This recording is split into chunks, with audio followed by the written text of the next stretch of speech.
राधे कृष्णा दोस्तों। तो एक नए चैप्टर में हम आज पढ़ने जाएंगे rise of British colonialism in India. इस चैप्टर में हम पढ़ेंगे कि जो ब्रिटिशर्स हैं उन्होंने अपना एक्सपेंशन दो फेजेस में किया। पहले फेज में जो एक्सपेंशन रहा वो 1757 से 1857 के बीच में रहा, जिसे हम कंपनी रूल या क्राउन्स इनडायरेक्ट रूल भी कह सकते हैं। सेकेंड फेज में जो एक्सपेंशन रहा ब्रिटिशर्स का वो 1858 से 1947 के बीच में रहा। इसे हम ब्रिटिश राज या क्राउन्स डायरेक्ट रूल भी कह सकते हैं। तो इसी रिगार्डिंग हम ब्रिटिशर्स के बारे में ये पढ़ेंगे कि उन्होंने किस तरीके से और किस युद्धों के जरिए अपना एक्सपेंशन किया। तो जो सबसे पहले जो इमरजेंसी ऑफ ब्रिटिश पावर थी या इमरजेंस ऑफ ब्रिटिश पावर थी वो कैसे कैसे बढ़ी। तो सबसे पहले जो ब्रिटिशर्स थे उन्होंने बैटल ऑफ प्लासी लड़ी थी। इन बैटल ऑफ प्लासी जो कि 1757 में लड़ी गई थी। ये जो बैटल था या ये वॉर थी वो कह सकते हैं कि पहले ब्रिटिशर्स का मकसद बयान करती थी या मकसद दिखाती थी, क्योंकि उन्होंने इस युद्ध के जरिए भारत पर अपना कब्जा करने की कोशिश करी। First British conquest in India.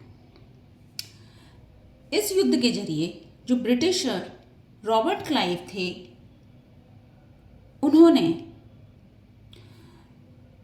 Mir Jafar और जगत सेठ की मदद से बंगाल के नवाब सिराजुद्दौला को हरा दिया था और जो मीर जाफर था उसको बंगाल का अगला नवाब नियुक्त कर दिया था, जिसके चलते बंगाल में ब्रिटिशर्स को फ्री ट्रेड या ड्यूटी फ्री ट्रेड करने की परमिशन मिल गई थी और बंगाल से उन्होंने 30 मिलियन टैक्स कलेक्ट किया था। इसके बाद जो अगली बैटल थी वो था बैटल ऑफ बक्सर, जो कि 1764 में हुआ था। ये जो बैटल थी वो एक तरीके से कंसोलिडेट कर रही थी पावर को, ब्रिटिशर्स की पावर को कंसोलिडेट कर रही थी, यानी कि ज़्यादा से ज़्यादा पावर को अपने हाथ में वो लेने की कोशिश कर रहे थे। तो इस युद्ध के जरिए जो मीर कासिम सुजाउद्दौला जो कि अवध के नवाब थे और शाह आलम द्वितीय जो कि मुगल सम्राट था, उनके बीच में ब्रिटिशर्स के खिलाफ युद्ध होता है। और उस समय जो मेजर थे ब्रिटिशर्स के, जो मेजर था वो हेक्टर मुनरो था, जिसमें कि ब्रिटिशर्स की जीत होती है और इन की मीर कासिम, सुजाउद्दौला और शाह आलम द्वितीय हार जाते हैं। इसके बाद में ट्रीटी ऑफ इलाहाबाद जो कि 1765 में साइन की जाती है। ये जो ट्रीटी है, इस ट्रीटी के मुताबिक जो ब्रिटिशर्स हैं उन्होंने दीवानी की राइट्स हासिल कर लिए थे। हम पहले ही लेक्चर में पढ़ चुके हैं कि दीवानी और निज़ामत क्या होते हैं।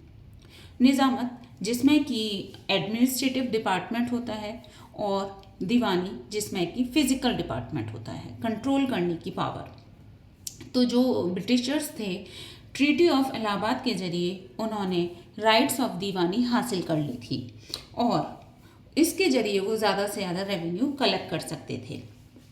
और जो बंगाल का जो नवाब था उसको मीर जाफर को दोबारा से बना दिया जाता है। इसके बाद जो अगली बैटल होती हैं ब्रिटिशर्स के साथ वो हैं कार्नेटिक वॉर्स। 3 मुख्यतः कार्नेटिक वॉर्स हैं जिनको हम डिस्कस करेंगे। तो पहली जो कार्नेटिक वॉर थी वो 1746 से 1748 के बीच में होती है।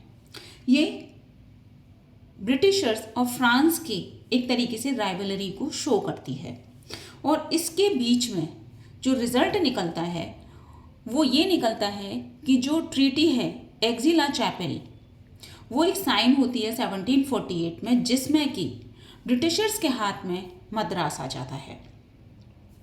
इसके बाद जो दूसरा कार्नेटिक वॉर था वो 1749 से 54 के बीच में होता है, जिसमें कि डुप्लेक्स का इंटरफियरेंस हो जाता है, जिसके ज़रिए जो साउदर्न हिस्से में जो दक्कन का क्षेत्र है उस पर वो अपना कब्जा कर लेते हैं। इसके मुताबिक जो रिज़ल्ट निकलता है वो ये निकलता है कि जो ट्रीटी ऑफ पौंडीचेरी है वो साइन की जाती है, जो कि 1754 में की साइन होती है इस ट्रीटी पर, जिसमें कि ब्रिटिशर्स की जीत होती है और जो रॉबर्ट क्लाइव थे उनको प्रोमिनेंसी मिल जाती है। उसके बाद थर्ड कार्नेटिक वॉर जो कि 1758 से 63 के बीच में होती है, इसमें जो कारण था वो कारण था 7 Years वॉर इन यूरोप, यानी कि जो 7 सालों से यूरोप में युद्ध छिड़े आ रहे थे, जिसके कारण कि ये तीसरा कार्नेटिक वॉर छिड़ गया था, जिसका जो रिज़ल्ट था वो ये निकला कि जो बैटल ऑफ वॉन्डिवॉश था जो कि 1760 में लड़ा गया था, ये जो वॉन्डिवॉश था ये फ्रांस और ब्रिटिशर्स के बीच में लड़ा गया था, जो कि ब्रिटिशर्स की तरफ से सर आयर कूटे थे और जो फ्रांस की तरफ से थे वो काउंट डी लाली थे, और इसमें पौंडीचेरी को कैप्चर कर लिया गया था और ब्रिटिशर्स की सुप्रीमेसी पौंडीचेरी पर हो गई थी। ये बात हो गई हमारी कार्नेटिक वॉर्स की। अब हम अगले वॉर्स की बात करेंगे जो कि है एंग्लो मराठा वॉर।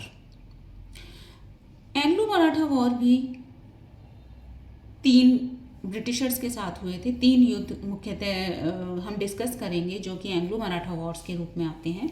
तो इसमें पहला वॉर है 1775 से लेकर 82 तक, यानी 1775 से 1782 तक ब्रिटिशर्स और मराठा के बीच में, जिसमें कि ब्रिटिशर्स मराठा एम्पायर में इंटरफेरेंस करते हैं, अपने हर मामलों में दखल अंदाजी करते हैं, और जिसके बाद उनकी इस इंटरफेरेंस को ख़त्म करने की कोशिश की गई एक ट्रीटी साइन करके, जिस ट्रीटी का नाम है ट्रीटी ऑफ सालाबाई, जो कि 1782 के बीच में होती है, जिसमें कि जो उनका स्टेटस क्यो है वो रिस्टोर हो जाता है, यानी कि जो ब्रिटिशर्स का स्टेटस है जो उनको चाहिए होता है उनको एक लिमिटेशन प्रोवाइड कर दी जाती है।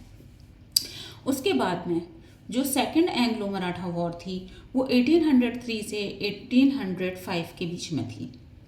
इसमें जो नाना फडणवीस थे, नाना फडणवीस जो कि एक पेशवा थे, मराठा पेशवा थे, उनकी मृत्यु हो जाती है और उनकी मृत्यु के बाद में फिर एक ट्रीटी साइन होती है जिसे हम ट्रीटी ऑफ बेसिन कहते हैं, जो कि 1802 में होती है, जिसमें कि पेशवास को टोटली डिपेंडेंट बना दिया जाता है ब्रिटिशर्स के ऊपर, जिसमें जो कुछ युद्ध इस ट्रीटी के बाद जो छिड़ते हैं, जैसे बैटल ऑफ एसई था, लासवारई बैटल था, जिसमें कि 1803 में ये बैटल होते हैं, जिसमें कि ब्रिटिशर्स की जीत होती है।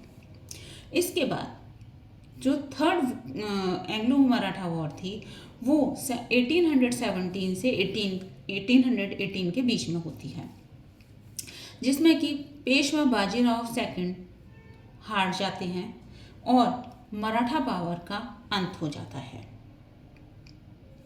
इस तरीके से एंग्लो मराठा वॉर, जो कि ब्रिटिशर्स ने अपना एम्पावर करने के लिए युद्ध लड़ा और वो कहीं हद तक उस जो है अच्छे से प्रूव भी अपने आप को कर पाए। इसके बाद एंग्लो मैसूर वॉर हुआ। एंग्लो मैसूर वॉर भी हमारे मुख्यतः 4 वॉर हुए, जिनमें पहला जो युद्ध है वो 1767 से 69 के बीच में छिड़ा था। इस युद्ध के मुताबिक जो ट्रीटी ऑफ मद्रास थी वो साइन की गई, जिसमें कि जो मैसूर का जो नवाब था हैदर अली, उसकी जीत होती है। सेकंड एंग्लो मैसूर वॉर जो कि 1780 से 84 के बीच में होती है, इसमें हैदर अली की मृत्यु हो जाती है, जो कि 1782 के बीच में 1782 में हैदर अली की मृत्यु हो जाती है। और उसमें उसी बीच एक ट्रीटी साइन होती है मैसूर और ब्रिटिशर्स के बीच में, जो कि है ट्रीटी ऑफ मैसूर, जो कि 1784 में ये ट्रीटी बनती है। थर्ड जो एंग्लो मैसूर वॉर थी वो 1789 से 92 के बीच में होती है। इस वॉर के मुताबिक टीपू सुल्तान हार जाते हैं और एक ट्रीटी फिर से एक साइन होती है, जो कि ट्रीटी श्रीरंगपट्टनम के नाम से है, जो कि 1792 में ये ट्रीटी साइन होती है, और जिसमें कि जो मैसूर्स हैं वो आधे से ज़्यादा अपनी टेरिटरी को खो देते हैं, यानी कि ब्रिटिशर्स के हाथ में वो आधे से ज़्यादा टेरिटरी जा चुकी होती है। और आखिरी जो एंग्लो मैसूर वॉर थी वो 1798 से 99 के बीच में छिड़ती है, जिसमें कि टीपू सुल्तान की मृत्यु हो जाती है और मैसूर भी उनके हाथ से निकल जाता है। वाडियार्स को रिस्टोर कर लेते हैं, जो कि वो भी सब्सिडरी अलायंसेस के मदद से। फिर इसके बाद में, यानी यहाँ तक हमारे एंग्लो मराठा वॉर्स थे, जो कि हम उनको डिस्कस कर लिया है। अब हम अगले जो वॉर्स हैं जो कि ब्रिटिशर्स ने लड़े थे वो थे Anglo Sikh war. Anglo Sikh war सबसे पहले युद्ध जो हुआ था वो 1845 से 46 के बीच में हुआ था, जो कि सिख आर्मी और ब्रिटिशर्स के बीच में हुआ था। इसमें जो सिख आर्मी है वो सतलज नदी को क्रॉस कर जाती है और उन्होंने एक ट्रीटी साइन हुई थी, ट्रीटी ऑफ अमृतसर, उनका उल्लंघन किया था। यानी उस युद्ध के जरिए ट्रीटी ऑफ अमृतसर वायलेट हो चुकी थी।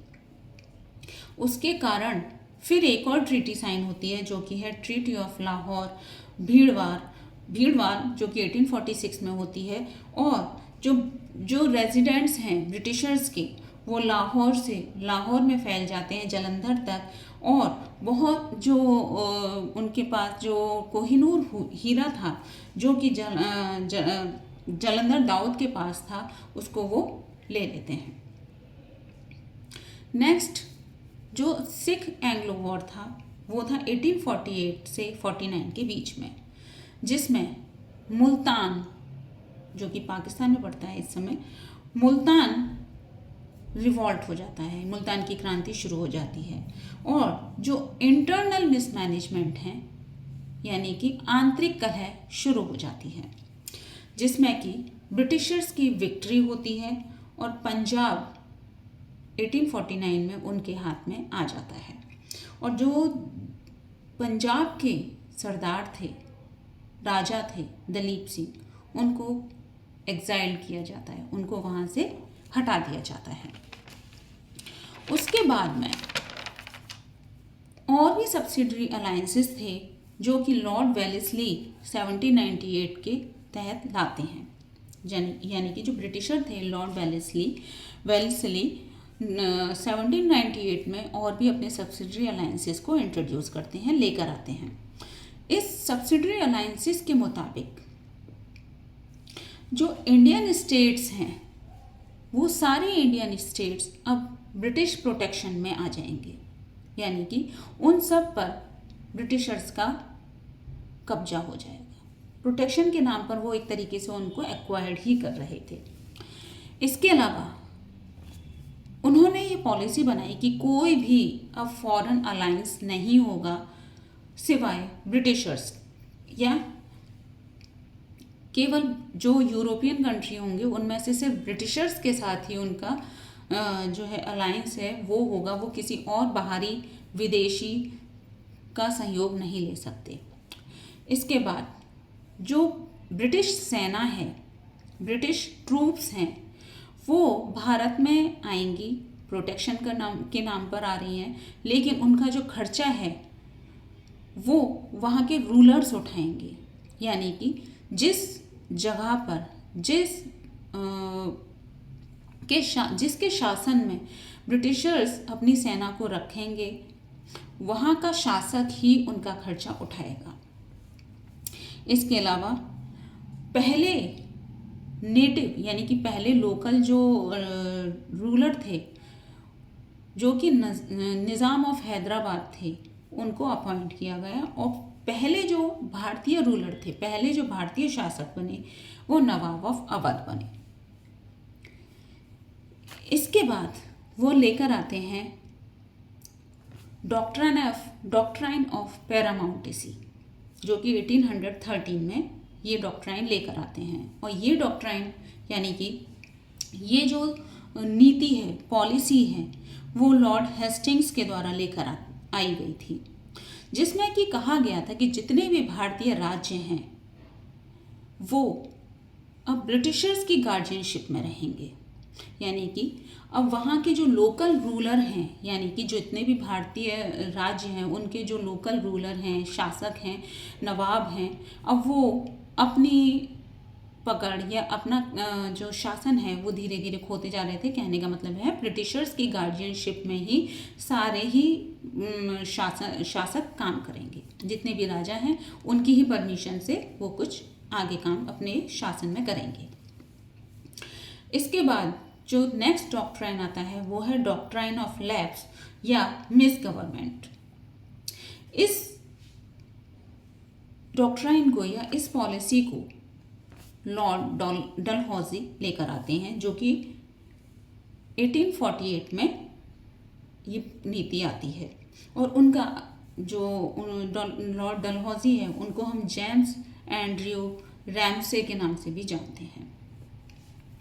इस डॉक्ट्राइन के मुताबिक भारत के 50 से अधिक जो स्टेट्स हैं उनमें नागपुर हो गया, सतारा हो गया, झांसी हो गया, ये ऐसे राज्य थे, ऐसे इस तरीके से 50 से ज़्यादा ऐसे राज्य थे जिनमें ये नीति लागू की गई थी। इस नीति का मकसद क्या था? डॉक्ट्राइन ऑफ लैप्स का मतलब क्या था कि जिस भी शासक का अपना कोई सक्सेसर नहीं होगा, अपना खुद का कोई सक्सेसर नहीं होगा, उस शासक उस राज्य को, उस देश को, उस राज्य को या उस राजा के उस शासित देश को ब्रिटिशर्स अपने कब्जे में ले लेंगे। कहने का मतलब ये है कि अगर किसी राजा का अपना पुत्र है, अपना सक्सेसर है, उत्तराधिकारी है, तब तो वो उस पर अपना शासन आगे बढ़ा सकता है, अदरवाइज ब्रिटिशर्स उसको अपने हाथ में ले लेंगे। जिसमें कि हम सबसे बड़ा एग्जाम्पल देखते हैं रानी लक्ष्मीबाई का। रानी लक्ष्मीबाई का क्योंकि जो उनके पुत्र थे वो अडॉप्ट किए हुए थे, उन्होंने अपने पुत्र खुद के पुत्र नहीं थे, अडॉप्ट किया था, जिसकी वजह से जो ब्रिटिशर्स थे ह्यूज रोड, उनके साथ रानी लक्ष्मीबाई का युद्ध इसी वजह से ही होता है। किस लिए? डॉक्ट्राइन ऑफ लैप्स की वजह से। उन्होंने झांसी पर जो ब्रिटिशर्स थे अपना कब्जा करना चाहते थे, इसी के चलते डॉक्ट्राइन ऑफ लैप्स लेकर आए ब्रिटिशर्स, जिसकी आड़ में वो अपने ज़्यादा से ज़्यादा एक्सपेंशन कर सकें। फिर और भी बहुत सारी ब्रिटिश पॉलिसीज़ थी जिससे कि जो ब्रिटिशर्स थे अपना एक्सपेंशन कर सकते थे, जिनमें कि पहली पॉलिसी थी रिंग फेंस, जो कि वॉरेन हेस्टिंग्स के द्वारा 1773 में लाई गई थी, जिसमें कि जो बफर स्टेट्स हैं, जो फ्रंटियर जो राज्य हैं, उनको वो ब्रिटिशर्स अपने हाथ में ले लेंगे।